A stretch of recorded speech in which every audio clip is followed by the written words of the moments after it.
Hello students, आज के इस वीडियो में हम आपके लिए लाए हैं सारांश सम एंड सबस्टेंस आपके lesson first the last lesson का क्लास 12th का। इसका फुल वीडियो एक्सप्लेनेशन आपको देखना है तो इस वीडियो के आखिर में आपको वीडियो की लिंक मिल जाएगी। इसके डिस्क्रिप्शन में जाकर के भी आप देख सकते हैं। तो इस कहानी का द लास्ट लेसन का सारांश हम शुरू करेंगे। इसके ऑथर हैं अल्फोंस डॉडिट। 1840 से 1897 तक का इनका लाइफ स्पान रहा है। एक फ्रांसीसी उपन्यासकार और एक शॉर्ट स्टोरी राइटर हैं ये। द लास्ट लेसन ये जो है फ्रांसीसी प्रशियन यानी फ्रांस और जर्मनी के बीच युद्ध हुआ था 1857-1871 के बीच के दिनों में ये कहानी सेट की गई है, जिसमें फ्रांस को बिस्मार्क के नेतृत्व में प्रशिया ने हरा दिया था। फ्रांस को बिस्मार्क जो जर्मनी का नेता था उसके लीडरशिप में प्रशिया ने उसको हरा दिया था फ्रांस को। प्रशिया तब उन दिनों अब के आज का जो जर्मनी है, पोलैंड है, ऑस्ट्रिया देशों से मिलकर के बना था उस समय। इस कहानी में फ्रांस के जिले एल्सेस और लॉरेन प्रशिया के हाथों में चले गए थे। अब इस कहानी को हम स्टार्ट करेंगे, किस प्रकार से इस युद्ध की विभीषिका का असर यहाँ पर हमको दिखता है। इसमें जो नरेटर हैं वो खुद एक बच्चा है, फ्रेंच लेखक अल्फोंस डॉडिट है। याद रखें आप, ऑथर अलग हैं और नरेटर अलग हैं। तो नरेटर जो बच्चा है फ्रांस, वो क्या कहता है, वो सुनाता है कि उस दिन मैं प्रातः स्कूल के लिए बहुत देर से निकला और मुझे डांट पड़ने का बहुत डर लग रहा था, और ख़ास तौर से इसलिए कि जो उसके टीचर हैं, लैंग्वेज टीचर एम हैमिल, उन्होंने कहा था कि वो पार्टिसिपल्स के बारे में हमसे प्रश्न पूछेंगे। थोड़ी देर के लिए तो मेरे मन में विचार आया कि वहाँ से भाग जाऊँ और पूरे दिन स्कूल के बाहर ही अपना टाइम व्यतीत कर दूँ, क्योंकि वो बहुत स्ट्रिक्ट टीचर थे। मौसम गर्म लेकिन सुखद था और अत्यधिक चमकदार था। जंगल के किनारे पक्षी चहचहा रहे थे और आरा मशीन के पीछे की तरफ खुले मैदान में प्रशियाई जो सैनिक थे वो ड्रिलिंग कर रहे थे। ये सभी जो पार्टिसिपल्स के नियमों की अपेक्षा ज़्यादा आकर्षक लग रहा था जो मुझे दिख रहा था, लेकिन मुझ में इसका विरोध करने की शक्ति नहीं थी और तेज़ी से मैं स्कूल की ओर चल दिया। जब मैं टाउन हॉल से गुजरा तो वहाँ पर सूचना पटल के सामने, सूचना पटल यानी बुलेटिन बोर्ड जिसको बोला गया है, उसके सामने लोगों की भीड़ लगी हुई थी। पिछले 2 वर्षों से हम लोगों के पूरे युद्ध के बुरे समाचार वहीं से आ रहे थे। नोटिस बोर्ड पर, बुलेटिन बोर्ड पर ये सारी चीज़ें मिल जाती थी। हारी गई लड़ाइयों के समाचार, सैनिकों की भर्ती के समाचार, कमांडिंग अधिकारियों के आदेशों का समाचार। मैं बिना रुके सोचा अब क्या बात हो सकती है जो यहाँ पर इतनी भीड़ लगी हुई है बुलेटिन बोर्ड के सामने।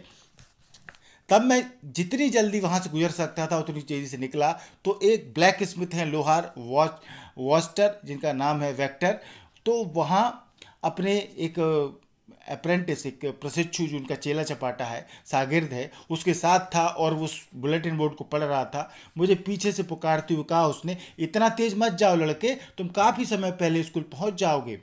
मैं सोचा वो मेरा मजाक उड़ा रहा था और मिस्टर हैमिल के छोटे से बगीचे में हाँफते हुए मैं पहुंच गया। सामान्यतः जब स्कूल शुरू होता था तो बड़ी हसल एंड बसल हुआ करती थी, हलचल हुआ करती थी, जिसे बाहर की गली तक सुना जा सकता था। टेबलों का खुलना बंद होना, पाठों का एक साथ ऊंचे स्वर में रिसाइट करना, दोहराना तथा अपने हाथों को अपने कानों पर रखना ताकि अच्छे से समझ में आ जाए, और टीचर का बड़ा सा डंडा मेज के ऊपर टक टक की आवाज़ करता हुआ सुनाई देता था। लेकिन उस दिन रविवार, संडे था। सुबह के समान सब कुछ शांत था, जैसा नॉर्मली होता था वैसा कुछ नहीं था। खिड़की से मैंने अपने फ्रेंड्स को देखा, वे सभी पहले से ही अपनी जगह पर बैठे थे। मिस्टर हैमिल अपने बड़े डंडे को लिए हुए ऊपर नीचे चक्कर काट रहे थे, लेकिन अभी तो सब कुछ शांत था। मैंने सोचा कि मैं उस भगदड़ के बीच में किसी को पता चले बिना ही अपनी डेस्क पर पहुंच जाऊंगा, लेकिन मुझे दरवाज़ा खोलकर सभी के सामने अंदर जाना पड़ा क्योंकि शांति थी, वहाँ पर शोर शराबा था ही नहीं। तो आप अंदाज़ा लगा सकते हैं कि मैं कितना लज्जा से भर गया था और कितना डरा हुआ था, लेकिन कुछ भी नहीं हुआ। मिस्टर हैमिल ने मुझे देखा, नम्रतापूर्वक बोले, जल्दी से तुम अपनी जगह पर जाओ नन्हे फ्रेंच, हम तुम्हारे बिना ही शुरू करने वाले थे। यानी कि उसने आश्चर्य था वो फ्रेंच की किस प्रकार से ये बदलाव था। मैं बेंच के ऊपर से कूदा और अपनी डेस्क पर जाकर बैठ गया। जब तक मैं अपनी भय पर थोड़ा सा काबू नहीं पा लिया, तब तक मेरी नज़र इस बात पर नहीं गई थी कि हमारे अध्यापक ने अपना सुंदर हरा कोट, अपनी झालरदार कमीज और छोटी सी काले रंग की टोपी वो पहने हुए थे, जिस पर पूरी एम्ब्रॉयडरी कढ़ाई की हुई थी, जैसे वो या तो इंस्पेक्शन करते थे तब पहनते थे या पुरस्कार वितरण प्राइज डिस्ट्रीब्यूशन होता था उन दिनों के अतिरिक्त वो कभी इस ड्रेस को नहीं पहनते थे, आज पहने हुए थे। इसके अलावा पूरा स्कूल बहुत अजीब और गंभीर सा लग रहा था। लेकिन जिस बात ने मुझे सबसे अधिक हैरानी हुई वो ये देखकर कि पीछे वाली बेंचों पर जो हमेशा खाली रहा करती थी, गांव के लोग हमारी तरह ही बिल्कुल शांत बैठे हुए थे। अपना 3 कोने वाला टोपी पहने हुए बूढ़ा हाउसर था, एक पहले का मेयर था, एक पूर्ववर्ती पोस्ट मास्टर था और इसके अलावा अन्य लोग थे। गांव के हर व्यक्ति उदास दिख रहा था तथा हाउसर एक पुराना प्राइमर लेकर के आया हुआ था। पुराना प्राइमर आप याद रखें, एक पुरानी कायदे की किताब होती है जिसे बच्चे पढ़ते हैं, जो किनारों पर अंगूठे के निशान से गंदा हो गया था और उसने इसे खोलकर अपने घुटनों के ऊपर रखा हुआ था और उसका बड़ा सा चश्मा हौसर का उसके पन्नों के आर पार रखी हुई चीज़ों को देख रहा था। जब मैं इन सब के बारे में आश्चर्यचकित हो रहा था तब मिस्टर हैमिल अपनी कुर्सी पर बैठ गए और उसी गंभीर और कोमल स्वर में बोले, मेरे बच्चों, ये मेरा लास्ट लेसन है, अंतिम पाठ है जो मैं तुम्हें पढ़ाऊंगा। बर्लिन से आदेश आया है, ध्यान रखें, बर्लिन का ऑर्डर, कि अल्सेस और लॉरेन के स्कूलों में अब केवल भाषा ही पढ़ाई जाएगी, जर्मन भाषा ही पढ़ाई जाएगी। नए मास्टर कल से आएंगे। ये आपका फ्रांसीसी भाषा का लास्ट लेसन है। मैं चाहता हूँ कि तुम सभी लोग ध्यान से सुनो। ये महत्वपूर्ण है, आप इसको याद रखें। मेरा अंतिम फ्रांसीसी भाषा का पाठ। क्यों? मुझे तो लिखना भी मुश्किल से आता था। फ्रेंच सोच रहा है, मैं कभी और कुछ अधिक नहीं सीख पाऊंगा। तब तो मुझे वहीं बंद कर देना चाहिए। ओह, मुझे कितना दुख हो रहा था कि मैं अपने पाठों को याद नहीं करता था, पक्षियों के अंडे ढूंढता रहता था। फ्रेंच सोच रहा है अपने बारे में कि उसने ध्यान नहीं दिया, फ्रेंच नहीं सीखी। यह सार नदी पर घूमने के लिए चला जाता था। मेरी किताबें तो कुछ पल पहले ही मुझे सिरदर्द लगा करती थी, उठाने में भारी लगती थी। मेरी ग्रामर की बुक और मेरे जो पुराने इतिहास वाली पुस्तकें थी, अब मुझे मेरे पुराने मित्र लग रहे थे, ओल्ड फ्रेंड्स लग रही थी उसे अपनी किताबें, क्योंकि उसको फ्रेंच सीखने पर दुख हो रहा था जिन्हें मैं छोड़ सकता था। और मिस्टर हैमिल भी, उनके बारे में ये विचार कि अब वह जा रहे थे और मैं उन्हें फिर कभी नहीं देख पाऊंगा, यह विचार से मैं उनके रूलर के बारे में, यानी जो का डंडा था, सब कुछ भूल गया और यह बात भी कि वह कितने बुरे स्वभाव वाले हुआ करते थे। बेचारे व्यक्ति। फ्रेंच अपने मन में दुख कर रहा है मैं एम हैमिल के लिए कि ये उनके आखिरी पाठ, लास्ट लेसन के सम्मान में था कि उन्होंने अपने रविवार के दिन वाले अच्छे वस्त्र पहने हुए थे, सेरेमोनियल कपड़े पहने हुए थे। और मैं अब समझ गया था कि गांव के बूढ़े बुजुर्ग आदमी वहां कमरे के पीछे की तरफ क्यों बैठे थे। इसका कारण ये था कि वे उदास भी थे, क्योंकि वे ज़्यादातर स्कूल नहीं आते थे। हमारे टीचर को धन्यवाद करने का उनका एक तरीका था। उनकी टीचर की ग्रेटिट्यूड, उसकी कर्तव्य निष्ठा से 40 वर्ष की सेवा जो उस स्कूल के लिए एम हैमिल ने दी थी, तथा उस देश के प्रति उनका सम्मान व्यक्त करने के लिए ये सब लोग आए हुए थे, जो अब उनका नहीं था। जब मैं इन सब के बारे में सोच रहा था तब मुझे मेरा नाम पुकारने की आवाज़ सुनाई दी। अब पाठ सुनाने की मेरी बारी थी। पार्टिसिपल्स के उस भयानक नियम को ऊंचे और स्पष्ट स्वर में, बिना कोई गलती किए और पूरा कह सकने के लिए क्या मैं तैयार नहीं था? लेकिन मैं पहले ही वर्ड उसने बोला, उसमें वो उलझ गया, जवाब नहीं दे पाया और वहीं अपनी डेस्क को पकड़े हुए फ्रेंच खड़ा रहा। बोलता है कि मेरा दिल धक धक कर रहा था तथा मैं ऊपर की तरफ देखने का साहस नहीं कर पा रहा था।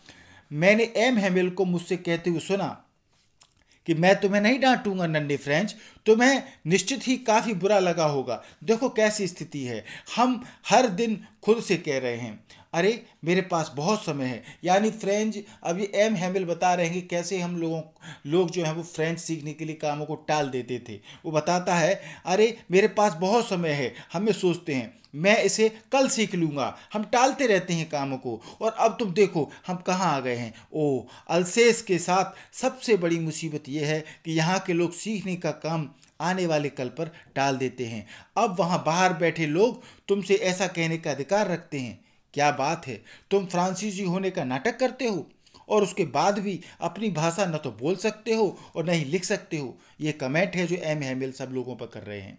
बोलते हैं लेकिन बेचारे नन्हे फ्रेंच तो बिल्कुल बुरे नहीं हो, हम सब के पास खुद को कोसने के लिए बहुत कुछ है। तुम्हारे माता पिता उतना नहीं चाहते थे कि तुम पढ़ो, वे तुम्हें किसी फार्म में या आरा मिल में काम पर लगवाना ज़्यादा अच्छा समझते थे, किसी मिल में या खेत में भेजना ज़्यादा समझते थे ताकि आप लोगों को कुछ ज़्यादा पैसे मिल सकें। और मैं भी दोषी रहा हूँ।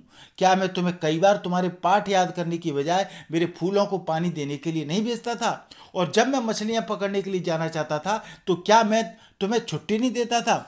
फिर एक के बाद दूसरी बात करते हुए मास्टर हैमिल फ्रांसीसी भाषा की बातें करने लगे, ये कहते हुए कि ये दुनिया की, संसार की सबसे अच्छी भाषा थी, एकदम क्लियर, एकदम लॉजिकल, रीजनेबल, तर्कपूर्ण, और ये कि हमें इसे अपने बीच संभाल कर रखना चाहिए और इसे कभी नहीं भूलना चाहिए, क्योंकि जब कुछ लोग गुलाम बना दिए जाते हैं तो जब तक वे अपनी भाषा को अपनाए रखते हैं तो यह ऐसा होता है कि जैसे उनके पास जेल घर की चाबी हो। यानी यदि गुलाम बन जाएं और यदि तुम्हारे पास तुम्हारी मातृभाषा है तो वो उस गुलामी की चाबी होती है, तुम्हारी स्वतंत्रता की चाबी होती है। महत्वपूर्ण बात है, याद रखें। और उसके बाद उन्होंने अपनी ग्रामर की एक पुस्तक खोली और हमें पूरा पाठ पढ़कर सुनाया उन्होंने, और मैं यह देखकर आश्चर्यचकित हो गया था कि मुझे यह कितनी अच्छी तरह से समझ में आ गया था। जितनी भी बातें उन्होंने कही, बहुत सी बातें आसान लग रही थी। मैं ऐसा भी समझता हूँ कि मैंने इतना ध्यानपूर्वक कभी नहीं सुना था, और यह भी कि उन्होंने हर बात को इतने धैर्य से कभी नहीं समझाया था। ऐसा प्रतीत होता था कि बेचारा आदमी जाने से पहले हमें वे सभी बातें सिखाना चाहते थे जिन्हें वे जानते थे, और एक ही प्रयास में वे सब हमारे दिमाग में डाल देना चाहते थे, क्योंकि ये उनका लास्ट लेसन था। व्याकरण के बाद, ग्रामर के बाद हमें लिखने का एक पाठ करवाया गया। उस दिन मिस्टर हैमिल के पास हमारे लिए नई कॉपियाँ थीं जिस पर बड़ी मोटी और सुंदर लिखावट में लिखा हुआ था फ्रांस अल्सेस ये लिखा हुआ था। वो कॉपी लेकर के आए थे उन लोगों को देने के लिए। वे छोटी छोटी झंडियों के समान लग रही थी जो कक्षा में सभी जगह फहरा रही थी, हमारी डेस्कों के ऊपर छड़ी से लटकी हुई थी। काश आप देखते कि सभी कैसे अपने काम में लगे थे। फ्रेंच सुना रहा है उस कमरे की स्थिति, और वहां कितनी शांति थी। केवल कागज के ऊपर कलमों पेंसिलों के चलने की आवाजें आ रही थी, स्क्रैचिंग की आवाज आ रही थी। एक बार कुछ कीट पतंगे उड़कर अंदर आ गए, लेकिन उनकी तरफ कोई ध्यान नहीं दिया। छोटे बच्चों ने भी नहीं, वे जो अपने अपनी मछली कांटे ट्रेस करके बनाने में लगे हुए थे, मानो वो भी फ्रांसीसी भाषा ही हों। ऐसे बच्चे लगे थे फ्रांसीसी सीखने में। मन लग रहा था सबका आखिरी दिन। छत पर कबूतर बहुत धीमी आवाज में गुटर गुटर कर रहे थे, और मैंने अपने मन में क्या वे, यानी जो जर्मनी के लोग हैं, उन्हें जर्मनी भाषा में गवाएंगे, कबूतरों को भी गवाएंगे, इतनी जर्मन को लाद देंगे हमारे ऊपर। जब कभी मैं अपने लिखने के काम से नज़र को ऊपर उठाता तो मैं मास्टर हैमिल को अपनी कुर्सी पर निश्चल बैठे हुए देखता, तथा कभी वह एक चीज़ को टकटकी लगाए हुए देखते और फिर कभी दूसरी चीज़ को, मानो वो अपने मन में बांध कर रखना चाहते हों कि उस छोटे से स्कूल के कमरे में प्रत्येक चीज़ कैसी लगती थी। जरा सोचिए, 40 वर्षों से वह आदमी उसी जगह में रहता था। खिड़की से बाहर की तरफ उसका बगीचा तथा उसके सामने की तरफ उसकी कक्षा बिल्कुल वैसे ही, केवल डेस्क और बेंच घिस घिस कर चिकने हो गए थे। बाग में अखरोट के पेड़ पहले से बड़े हो गए थे तथा फूलदार बेल जो उसने खुद लगाई थी वह खिड़कियों के सहारे बल खाती हुई छत तक पहुंच गई थी। इन सब को छोड़कर जाने से एम हैमिल का दिल कैसे टूटा होगा, बेचारा आदमी, फ्रेंच सोच रहा है। अपनी बहन की इधर उधर चलने की आवाज़ को सुनकर जो ऊपर वाले कमरे में अपने ट्रंक्स को पैक कर रही थी वो सिस्टर उसकी, ऐसा मान के चलते हैं, सामान बांध रही थी, क्योंकि उन्हें अगले दिन देश को छोड़ करके जाना था। लेकिन उनमें प्रत्येक पाठ को अंत तक सुनाने का साहस था एम हैमिल ने। लिखने के बाद हमें इतिहास में एक पाठ पढ़ाया गया और फिर बच्चों ने अपना बा बे बी बो बू वाला गाना गाया। कमरे के अंत में पीछे की तरफ बूढ़े हौसर ने अपनी ऐनक चश्मा पहन ली थी तथा अपने कायदे की जो प्राइमर बुक लाया था उसको दोनों हाथों से पकड़े हुए उनके साथ मिलकर अक्षरों का जोड़ कर रहा था। आप देख सकते थे कि वह रो भी रहा था। उसकी आवाज़ भावुक होने के कारण कांप रही थी, हौसर की आवाज़, और उसकी आवाज़ सुनने से ऐसा विचित्र लग रहा था कि हम सब हंसना और रोना चाहते थे। ओह, वह लास्ट लेसन मुझे कितनी अच्छी तरह से याद है। अचानक चर्च की घड़ी में 12 बजने की आवाज़ सुनाई दी। फिर उसके बाद दोपहर वाली प्रेयर हुई। उसी समय प्रसियाई सैनिकों ने नगाड़ों की आवाज़ हमारी खिड़कियों के नीचे की तरफ से सुनाई दी, जो ड्रिल से वापस आ रहे थे। मिस्टर हैमिल, जो काफ़ी उदास दिखाई दे रहे थे, अपनी कुर्सी से उठकर खड़े हो गए। मैंने कभी उन्हें इतना लंबा प्रतीत होते हुए नहीं देखा था। मेरे मित्रों, उसने कहा, मैं लेकिन किसी बात से उनका गला रुंध गया, चौक हो गया उनका गला। बोल नहीं पा रहे थे वो हैमिल। वे अपनी बात जारी नहीं रख पाए। फिर उन्होंने ब्लैक बोर्ड की तरफ मुंह किया, चौक का एक टुकड़ा लिया और अपनी पूरी ताकत का सहारा देते हुए जितना बड़ा लिख सकते थे वो लिख दिया। क्या लिख दिया? वीवे ला फ्रांस, जिसका अर्थ है फ्रांस अमर रहे। ये लाइन आप याद रखें। ये उसने ब्लैक बोर्ड पर रख लिखी और फिर वे रुके, अपने सिर को दीवार के साथ टिका दिया और फिर एक बिना शब्द बोले उन्होंने एक हाथ से हमारी तरफ इशारा किया। बोले, स्कूल का समय समाप्त हुआ, डिसमिस हो गया स्कूल, अब आप लोग जा सकते हैं। तो आपने ये कहानी सारांश देखा। थैंक यू पूरा वीडियो देखने के लिए। आप बाकी लेसन्स के वीडियो भी जरूर देखें। आई बटन में जा करके आपको सारे बटन प्लेलिस्ट आपको मिल जाएगी। पूरा वीडियो देखने के लिए धन्यवाद। Thank you.